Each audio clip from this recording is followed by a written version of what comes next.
Muy buenas noches, estimados estudiantes. El día de hoy veremos el tema acto moral, características exclusivamente humanas. Estamos en la semana número 6. Los actos humanos nacen de la voluntad ilustrada por la inteligencia, porque la voluntad no puede querer nada si no ha sido penetrada antes por el intelecto. El papel del conocimiento es mostrar a la voluntad su objeto. Lo propio de la voluntad es moverse a sí misma y a las demás potencias hacia ese objeto. Solo estos actos voluntarios son objeto de valoración moral. No todos los actos del hombre son actos morales. Por ejemplo, el crecimiento de un niño, la digestión, una caída, son actos del hombre, pero no son actos humanos voluntarios y libres. La ética está entregada a la complejidad del ser humano y por consiguiente está entregada a sí mismo al problema de su conducta y de su acción. Por tanto, le es importante tomar en cuenta el acto libre de la persona, no solo hacer o hizo, sino que es lo que le interesa, hacer surgir a la existencia. ¿Qué es el acto moral? El acto moral es el proceso mediante el cual un sujeto moral realiza un comportamiento o una conducta susceptible de ser valorado como bueno o malo. Un acto adquiere el calificativo de moral cuando ha sido realizado en forma libre y consciente. De esta manera, la libertad es una condición fundamental y necesaria en la esencia del acto moral. El acto de un individuo que ha sido realizado bajo una acción interna o externa no cae en la esfera de lo moral. Los actos humanos son aquellos que realiza el hombre en cuanto tal, es decir, con conocimiento y libertad, como ya habíamos mencionado anteriormente. Por tanto, el acto humano lo integran los siguientes elementos. Uno de ellos, la advertencia o el conocimiento, es decir, darse cuenta de lo que hace. 2. Es la voluntariedad, o que la voluntad quiera el fin propuesto por la inteligencia. Y 3. La libertad, o que la voluntad al querer no se vea forzada ni de forma interior ni exteriormente. Como ya habíamos mencionado, los actos humanos nacen de la voluntad ilustrada por la inteligencia. Para ser considerado un acto moral, 1. Debe saber lo que está haciendo. 2. Debe escoger ese acto y escogerlo por libre libertad. Y 3. Debe ser un acto moral la expresión del carácter formado.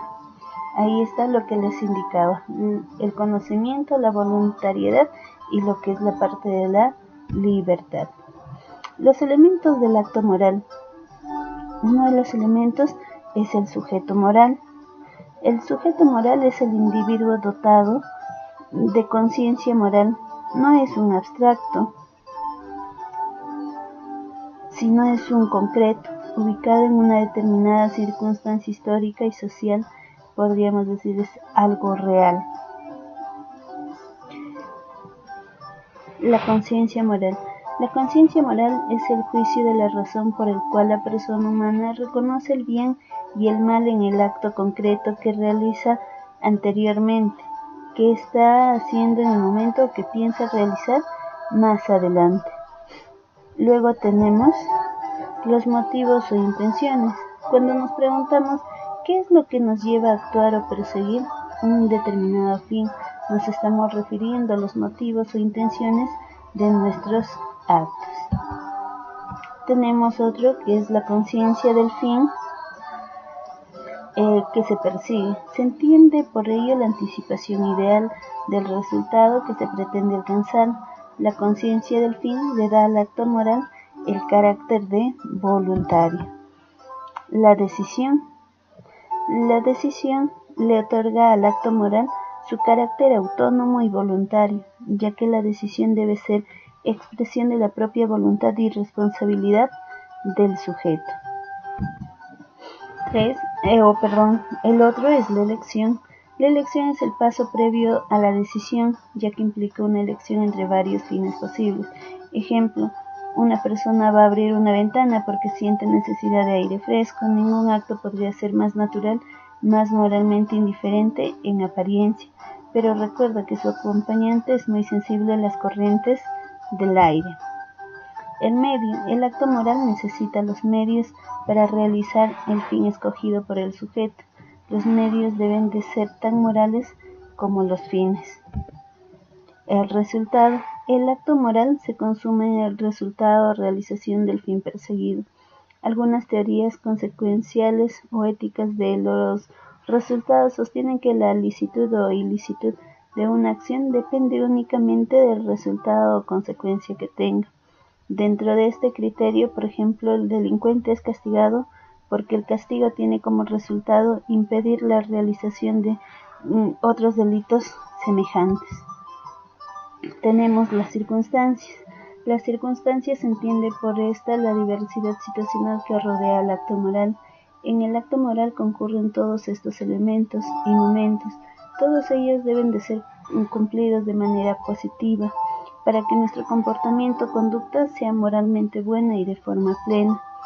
Una forma de enumerar las circunstancias que enmarcan el acto moral podría ser a través de preguntas, ¿no? ¿Quién? ¿Dónde? ¿Cuándo? ¿Cómo? ¿A quién? ¿Con qué medios? ¿Cuán a menudo? No sirven las preguntas ¿qué o por qué? Ya que estas interrogantes se refieren al acto mismo y a su motivo. La moralidad de los actos pueden ser modificados por ciertas influencias. Una de ellas es la ignorancia. Cuando el entendimiento no alcanza la debida claridad de juicio, se da duda o ignorancia que disminuye la voluntad del acto. Si la ignorancia es invencible, se convierte el acto en involuntario. Otra cosa que puede modificar también la moralidad de los actos es la pasión. Son movimientos impetuosos del alma que nos arrastran hacia un objeto o nos alejan de él. Otro puede ser el miedo. Es la turbación del ánimo ante el peligro. Generalmente disminuye la voluntad.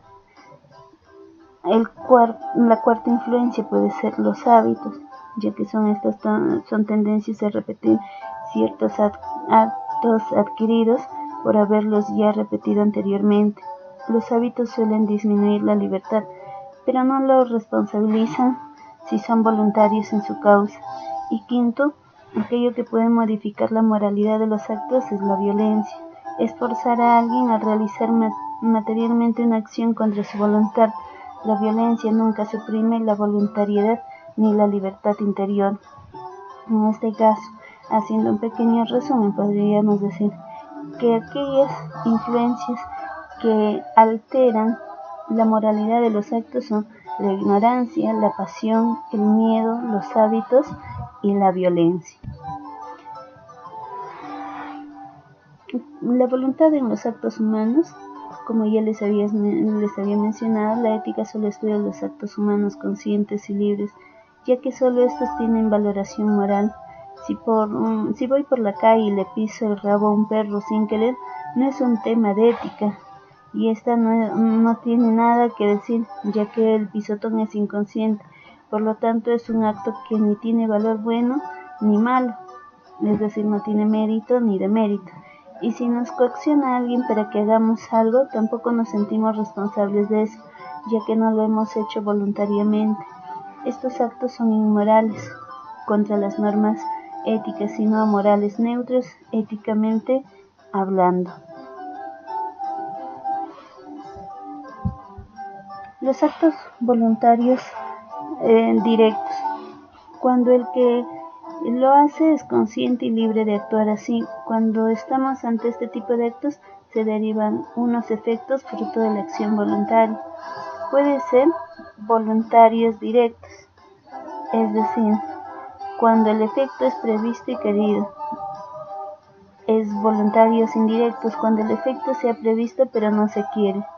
Y puede ser involuntarios, cuando el efecto no se había previsto como efecto del acto. También puede ser actos involuntarios, cuando el que actúa no es consciente de lo que hace o no quiere serlo, con que no incurre en responsabilidad moral alguna, como en el caso anterior que habíamos mencionado, y no tiene por tanto ni culpa ni mérito.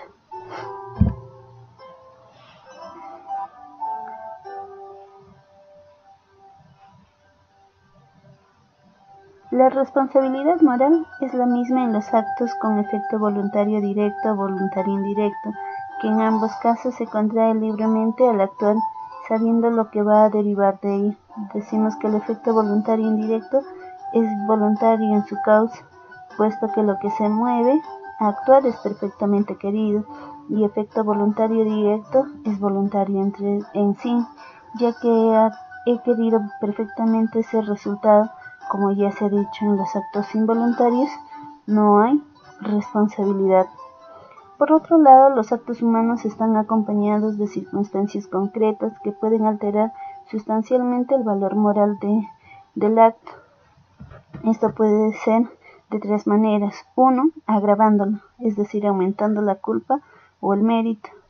2. Puede ser atenuando, disminuyendo la culpa o el mérito. Y 3. Eximiéndolo, es decir, quitándole totalmente la culpa o el mérito a ese acto. Esas circunstancias podrían ser el grado de libertad, el grado de conocimiento, los influjos sociales, el temperamento heredado, las pasiones y lo que es el inconsciente. El fin justifica los medios. Cuando de un acto se deriva un efecto bueno y otro malo, hablamos de actos de doble efecto. Si un cirujano le quita toda la sangre a un hombre sano para poder salvar la vida de 50 enfermos que lo necesitan urgentemente, podemos hablar de una buena acción, porque se salvan 50 vidas matando solo a uno, o más bien de un asesinato, pues le quitamos la vida a un inocente. Para poder tener una norma clara que resuelva estos conflictos, es necesario distinguir entre un bien o mal